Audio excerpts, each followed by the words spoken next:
Hello, welcome back to my channel. My name is Megan. If you're new here, thank you for watching. Right now we are at the very end of Vlogmas. I'm filming 25 days in the month of December. So today when you're watching this is day 23. Yes, day 23. So very close to Christmas here. But I wanted to film a little sit down like girl chat video because I get a lot of like random questions on like relationships and like meeting the one now, especially like now that I'm married, like comparing yourself, like getting over like a breakup, sex, like birth control, all those things. And so I thought I would do like a little girl chat video. I was gonna do a video like rapping and chatting, but you don't realize until you're like rapping how focused you have to be. So I thought I would just like sit down, change up the scenery, and go through some questions with you guys. So I'm gonna get right into it because I don't want this video to be super long. But the first one that I have is tips for meeting the one. So I, of course, like don't have the answer for everyone, but I'm a big believer in taking initiative. So if you guys are new around here and you don't know how I met Daniel, I actually met him at a festival we have here in Kitchener called Oktoberfest. It's like a German festival with like drinks and like foods, and it goes on for like a week. Yeah, so we have this festival every year, and I was at the festival and I saw Daniel. I walked past him, and then I ended up turning around and I walked right up to him and introduced myself, and I asked him for his number, and we started chatting and then like went out for drinks. So I went up to like a complete stranger. I had no idea who he was. I definitely probably had some liquid courage in me given that I was at a festival. But yeah, I walked right up to him and we just like continued to like go on some dates, like get to know each other. We like got to know each other a lot by going out on dates versus like texting and stuff, which I also think is very important. But I guess like in terms of like tips for meeting the one is like just putting yourself out there. Like don't feel like people, like whether it's a guy or a girl, like have to come up to you and you have to kind of wait around for that situation to happen. I think it's like totally okay to, as a woman, just like take initiative and go up to a guy or introduce yourself. With that being said though, I think in terms of some tips, I think you have to put yourself in the situations where you would want to meet someone. So I always like to think like, if I, want to meet a certain type of person, like where would that type of person hang out, or where would I want that person to hang out? Because obviously like if you're meeting someone and getting involved with them in terms of a relationship, like you're going to be spending a lot of time together. So like putting yourself in situations where you would want that person to be in to bring into your energy. So for example, like if you're the type of person who goes to like coffee shops a lot and like really likes to hang out in that atmosphere, it's like put yourself out there and go to coffee shops and don't be afraid to introduce yourself. Or maybe it's the bar, or maybe it's like hanging out with friends, or I don't know, maybe it's going to a museum, like I don't know, whatever you're into. But basically like don't like sit around and wait at home for it to happen and for someone to just like waltz into your life. I think that you have to put yourself in certain situations or places where you have the opportunity to meet that type of person who's also interested in those things. Yeah, and like just introducing yourself and putting yourself out there. Obviously there's like online, I've never done online dating, so I honestly like can't give any tips, but I have a lot of friends who've met their significant others online dating, so that would be another one. And then another one is just like if you have a friend group, like putting it out there to your friends that you are wanting to meet someone, you're open to meeting someone, and like having those connections come into your life. So yeah, I think those are a few tips that you could do in terms of meeting the one. Qualities that I look for in a guy. So these have changed over the years, and especially like since meeting Daniel, I can probably give like a way better answer now than in my past years of like toxic relationships and all that. But I think like for me, I really gravitate towards someone. Again, this is kind of like describing Daniel, but he in a lot of ways is the opposite of me. Like, he's very grounded and calm, whereas like I'm very high energy and like I can get stressed easily. So like for me, like I look for those qualities in someone, and in this case in Daniel, because like he is so like grounded, calm, and like he's like that calm to my storm. So that to me is like very important, because I feel like it levels me out and it balances us out. Obviously, like I want someone that can be very like open and transparent, and that creates like a level of trust between us. I like someone who is very open to conversation. So one, being like openness, but two, like being able to have conversations about life or like different types of topics that maybe aren't like the norm for people. So I love that aspect. Obviously, like I love a guy who can make me laugh. Like there's nothing better when I'm like in tears laughing because Daniel like said something or did something to be really funny. Another one is a good relationship with their family, because I think that's so important looking into the future when we want to have kids. It makes me see like what kind of dad he's going to be. Like I think the relationship that you have with your mom, with your dad, with your siblings, like your entire family really matters, and how you interact with them. So I think that's really important. So I think like ultimately when you think about the qualities that you want to find in a guy, it's like, how do you want to see your life with that person, and then what qualities would those equal to, like, or maybe you lack qualities, so you're searching for those qualities in someone else to like bring that up in you. Okay, this is like a maybe a bit more juicy one. But how many days a week is it normal for having sex in a relationship or when you're married? So obviously this is going to be different for every single person, so take it or leave it. For me, I'm trying to like think about how I want to answer this, because I don't want to like make people feel a certain way.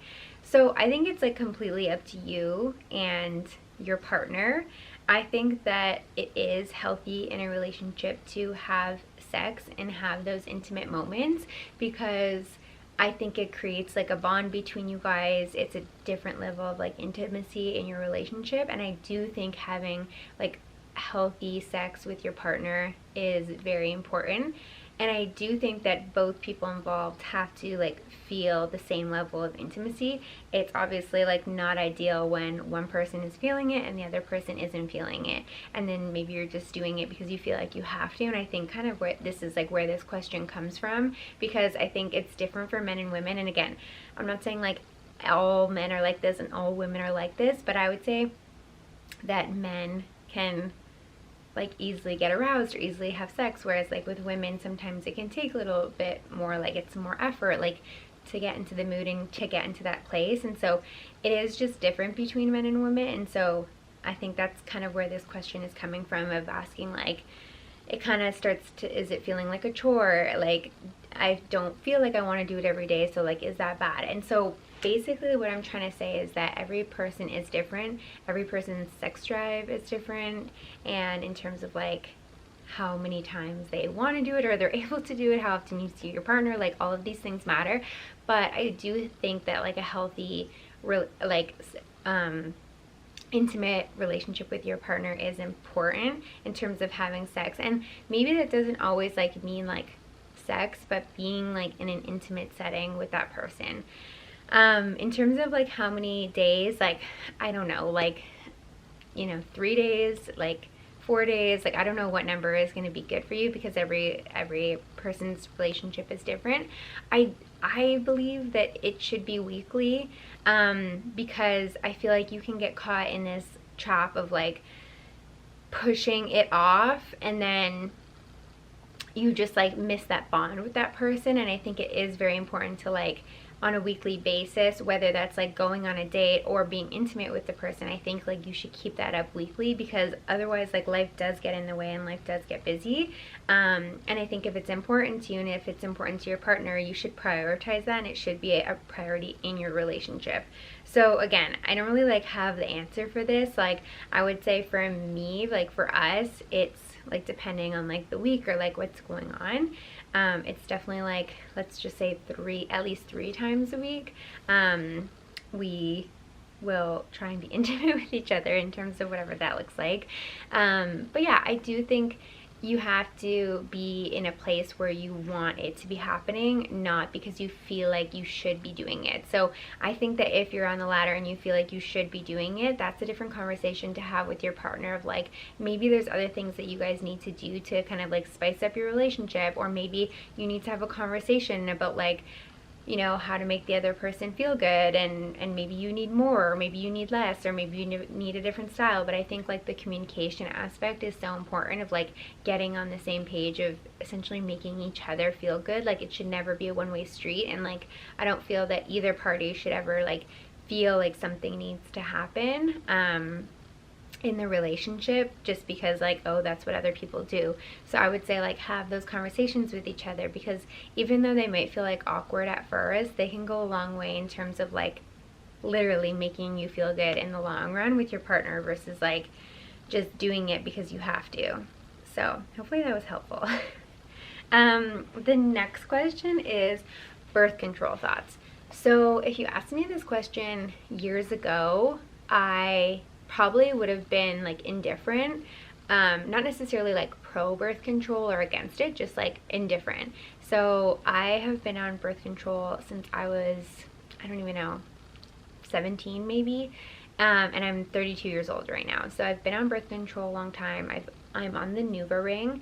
So it's essentially like, it honestly looks like a glow in the dark bracelet, and it's a circle, you pinch it into like the figure 8, and it goes up there and it stays for 3 weeks, then you take it out for a week, and then you replace it with a new ring each time.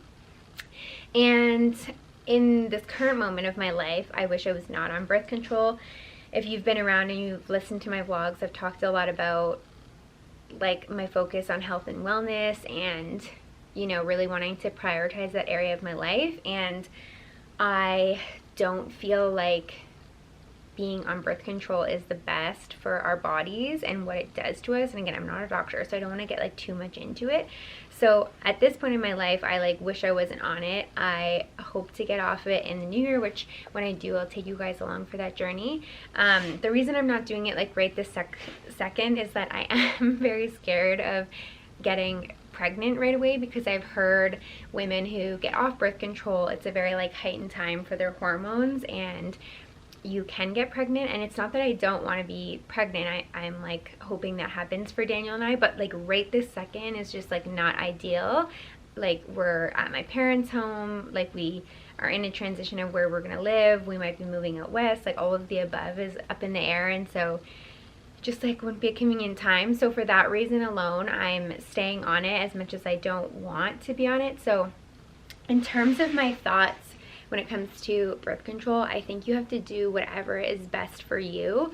I mean, ultimately there's lots of data on both sides saying like it's not like the best for you, and then there's other data that shows that it's fine for you. So I think ultimately you have to talk to your doctor and see what's best for you. But I also just think that you have to decide like how you feel. Like if you're on birth control and it's not making you feel good, then I don't think that you should be on it. If you're on birth control and just like mentally you're like, oh, I don't feel like this is good for me, then I don't think that you should be on it. I think everyone should make their own decisions. I think for me, ultimately, I want to be in a place where I'm not taking things that alter how my body is and how I'm supposed to be as a woman. And so for that reason, like I don't want to be on it, and I don't, like as soon as I'm able to, I definitely will go off of it. And again, if you asked me this question like a few years ago, I just would have been indifferent because I wasn't necessarily like knowledgeable about it, and I'm like, that's just what I have to do, like if I don't want to have a baby. And I think there's other measures, other things that you can do to prevent that, and that's not the only way. Yeah, so I don't know if I answered that question really, but in this current moment, I'm not like a huge fan of birth control and just like what it does to your body. Like I understand it, but I don't love the concept behind it. And because I'm in a place, well, soon I will be in a place where I'm at a place where I feel okay to take it out and not be on it anymore, that's what I'm going to do. But I completely understand for those that need to be on it for different reasons, like, do you, so to speak. And I think, like, just make the decision based off like what feels best to you. Okay, the next question is advice for dealing with a breakup. Ugh, this is so shitty. Like, if you're going through this, I've been there. I was in a very toxic relationship, and obviously, like, years ago now, because I've been with Daniel for almost 6 years, so a long time ago, but it's shitty. It sucks. I think for, like, the best advice I could give you is to focus on yourself. And what I mean by that is, usually when you're in a relationship where it results in a breakup, it usually means like something has gone wrong. I know there are like certain situations where a breakup is okay and people are fine. I just think that's few and far between. For the most part, like, something in the relationship was bad, and something essentially happened for you guys to break up. Otherwise you'd be together still. And so I think, like, when you are going through a breakup, it can be easy to get into a spiral of feeling really crappy about yourself, like blaming yourself, wanting that person back because it's a comfort, because like your whole life is changing, and that can really like affect you. The number one thing that I did, and the advice that I would give to you, is just to really focus on yourself, like pour into yourself as much as possible, because I feel like we lose ourselves a little bit in a relationship that goes south and ultimately results in a breakup.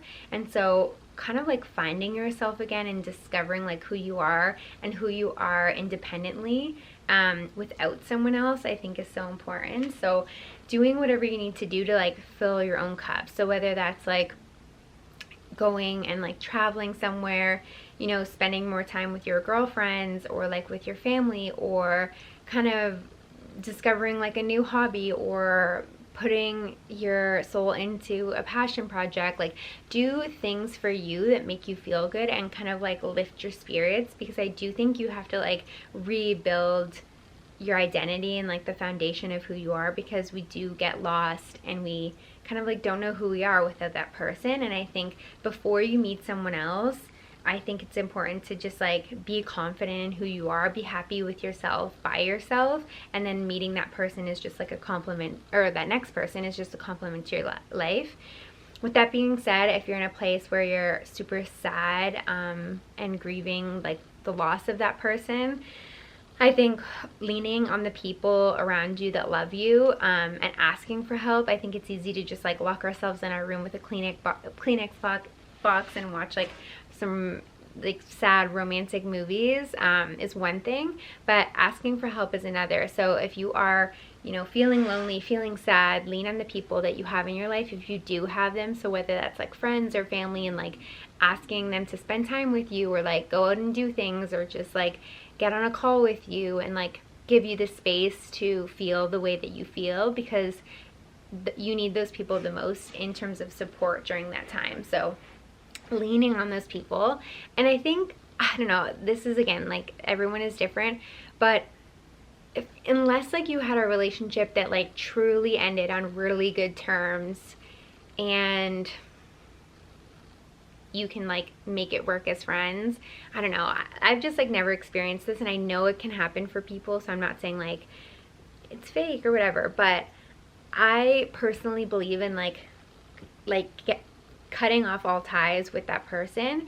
I think like if you guys were in a relationship with each other and then you break up, and let's just like assume it's like not a bad breakup, but like something bad happened and therefore you broke up, or multiple bad things happened and therefore you decided to break up, like things were not working. I just like don't see a space to like have that person in your life anymore. Like, I think it's so important to like cut ties with people, with things, with energy that just is no longer serving you and doesn't have a place in your life. I think that certain people are meant to be in your life for certain seasons of your life, and that's it. And so when you are going through a breakup, I think it makes it 10 times harder to keep the lines of communication open with that person, like keep them on social media where you're seeing their stuff, like connecting with their friend group and still staying involved, because like you don't want to lose other people, or you don't want to like disconnect from their family. Like, I get it. It sucks because when you go through a breakup, you also lose so much at the same time that you're used to having. But ultimately, like, I think it makes it so much harder to have ties with all those things and all those people that once reminded you of that person. Like, it's so much harder to rebuild yourself and like have your own identity. So I'm like a big believer in cutting ties completely, like full communication, like blocking that person, like say your goodbyes, like say whatever you have to say, but I just don't feel like you need to keep talking. So like blocking, like deleting their number, like letting their friends and family know that like you unfortunately like have to move on from this situation because like you and this person broke up, like getting rid of like mementos and things that remind you of that person, like giving yourself like a fresh slate, like a new start, and leaving that person behind. They served the purpose that they required in your life at that time, and that's special, but it doesn't need to like continue on into like the next part, the next season of your life. So I don't know if that's the best advice. That's just like always what I've done, and I'm like a big believer in that for dealing with a breakup. Okay, the last question I had was how to stop comparing yourself. This is a hard one because I feel you. Like, I go through this all the time. Social media, I feel like, is so hard for this because never in our, like, never in the history of anyone's lives, like our parents' generation, the generation before that, did they ever have to deal with this. Like, we've never been exposed to so much content at once and so many people doing things a certain way that then make us compare ourselves to them online constantly. We are in a state where we're like consuming so much at the same time, so it's hard not to compare ourselves when we see other people doing things. Like, if you're into health and wellness, it's hard not to like see so many people into health and wellness feeling like I should look like that, I should be doing that, I shouldn't eat that, I should do that, you know, I need to work out this many times a day or this many times a week. Like, it's so hard not to compare yourself. Like, if you're a musician, like, it's hard to not compare yourself to someone else's music, how many times they're rehearsing, what type of instruments they have or like tech they have. Like, you can have so many examples where it's easy to compare yourself to other people, and you can really get caught into a loop of like a comparison spiral of like making yourself feel worse than you are because you are comparing to everyone else. So with that being said, like, I've definitely worked on this last couple of years because I think I used to be really bad, especially with like being on social media. So I would say like the number one thing is like cleaning and doing like a digital detox of your social medias. And what that means is unfollowing or muting, depending on like if you feel uncomfortable in following them, you can mute them instead. But like unfollowing or muting all the people that essentially trigger you. So when you see their content, when you see someone's content, does it uplift you? Does it energize you? Does it motivate you? Does it inspire you? Or does it drain you? Does it make you feel stressed? Does it like trigger that feeling in you to like compare yourself to them? So first deciding on that, and then essentially anyone who makes you feel like the latter, muting them or unfollowing them. Okay, sorry, I had to change my memory card. But yeah, so I would say that's number one, like muting, unfollowing them so that you're not constantly seeing things that trigger that feeling in you. And then I would say the next part is like just like understanding from your own perspective, like why something makes you feel a certain way. So what about that person are you comparing to yourself? Like, how is that making you feel? And then kind of getting to the root of that feeling. So if you see someone and you're like, oh, I feel like that, like I'm just like not good enough, or I'm not worthy, or like I'm not where I want to be, like it's not usually about that person or that thing that they're doing. It's usually something that's deeper rooted in your life that you've dealt with, whether it was like when you were a child or like when you were growing up, of that feeling of like not good enough or not worthy enough. And so kind of getting to the root, whether you work with like a mentor or a coach, like maybe it's a friend, you go to therapy, whatever it is, but getting to the root of where that feeling comes from and working through tools to overcome that feeling. I think the other thing is like pouring into yourself. I kind of said this like on the last little point, but doing things to pour into yourself to feel really good about yourself so that you're not spending your time comparing to other people because you are in a state of feeling really good. So doing things that make you feel good, doing things that fill your cup, that energize you, that make your soul happy. So when you can do those things, like you're focused on yourself and making yourself feel good versus like the lack of what you're doing to then compare to someone else's. I think the other thing is just like any type of journaling or even just like reflection on how you're feeling and when you're feeling it, to know that like, okay, this is just like a feeling that I'm having. It's not real. Like this is like a reflection of, you know, how I'm feeling in this moment because I saw this. It's not like a true reality of the life that I'm living. And then I think practicing gratitude is another thing. The more that we can bring ourselves back to the present and feel really grateful for the things that we have in our lives, the things that we've done and accomplished, the things that make us happy, I think can like pull you out of that slump of comparing yourself to someone else and being able to like focus on yourself and all the good things that you've done. So those are like some tips to help with comparison and getting caught in that loop, because I know it can be really hard, especially with social media. But that is it for our little girl chat questions. I hope that you found that helpful. I'm happy to do more questions like that because I just feel like it's so hard when you're going through things to kind of get like straightforward answers from people. I know I love watching these videos, so hopefully you found that helpful. But thank you again for watching, and I will see you in my next video.